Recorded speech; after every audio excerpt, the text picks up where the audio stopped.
Hello, everybody. Scott Newby here with the Pro Wrestling Logic YouTube channel, and we're going to continue our Smoky Mountain series. Unfortunately, this is the first interruption in the series, however, as we only have a partial bit of Episode 3, but some is better than none, especially when it comes to Smoky Mountain.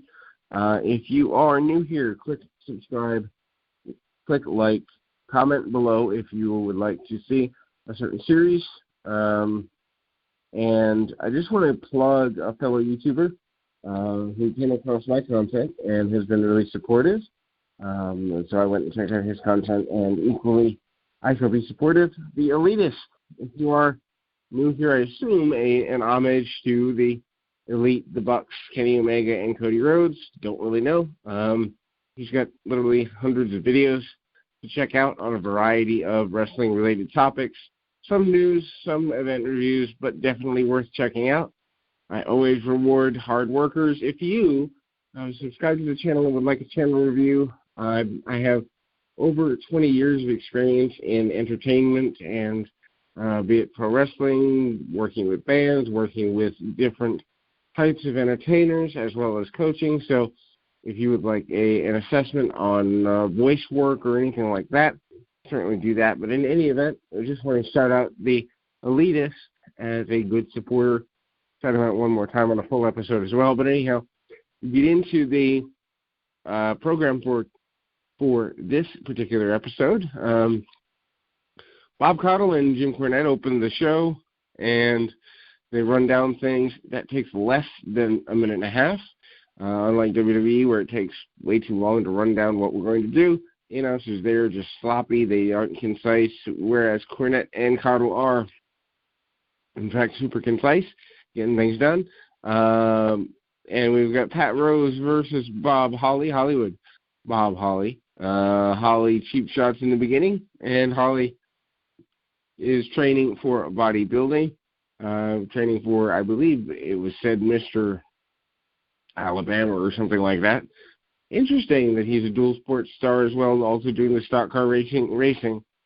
That was legitimate, so the later stock car racing Thurman Sparky Plug, dumb name. Anyway, WWF gimmick was actually based in some form of reality.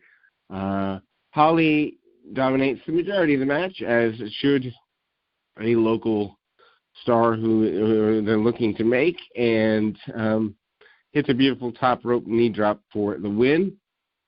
Tim Horner and the Fantastic, happy to be part of Smoky Mountain Wrestling.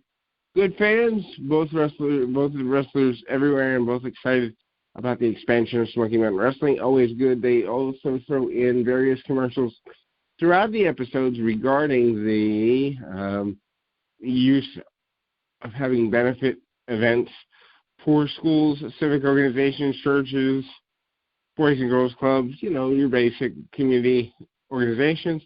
Fundraisers are wonderful. It gets you in the community and also gives you places to hold live events. Certainly when I am ready to go in the direction of holding my own events, at some point, fundraisers is going to be a big part of that. Bobby Fulton wondered about who Ivan Koloff's new partner is going to be. Vladimir Koloff was sent back to Russia to handle some political business, I suppose, and Fulton says he's not really worried about it. He and his brother have fought everyone everywhere, but still curiosity has the better of him here. Koloff says he will not run or be run off, says that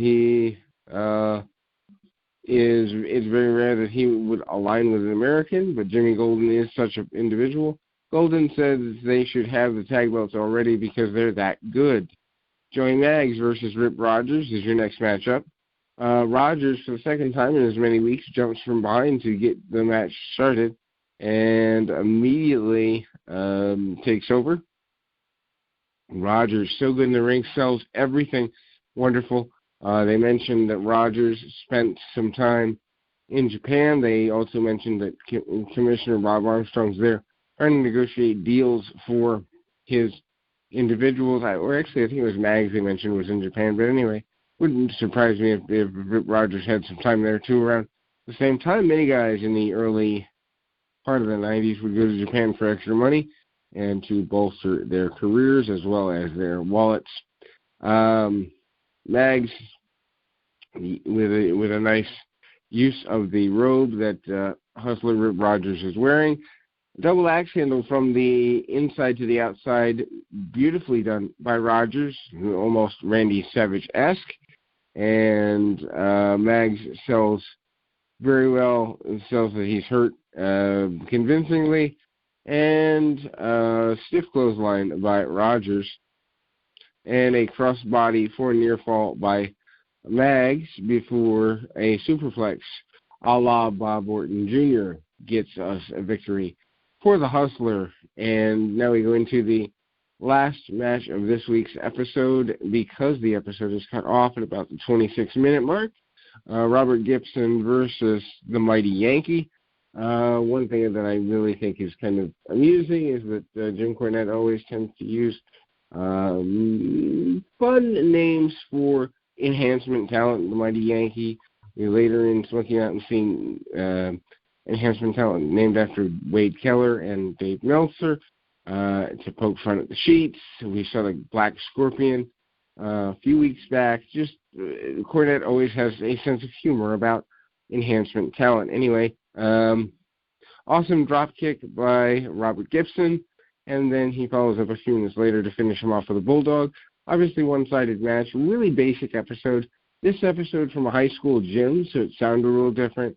The acoustics were a little bit different, but suffice to say, a good third effort from Smoky Mountain. I also do want to note we will be reviewing some of, but not all of, the bigger events. There's about 15 or so of those over the life of Smoky Mountain, around about almost a dozen of them, so we'll be interspersing those alongside the television reviews as we go forward. If there's something you'd like to see or a comment you'd like to make, use the space below this video to do so. And until next time, this has been Scott Golden with Pro Wrestling Logic. Keep your feet on the ground, your mind in the moment. So that's all it is.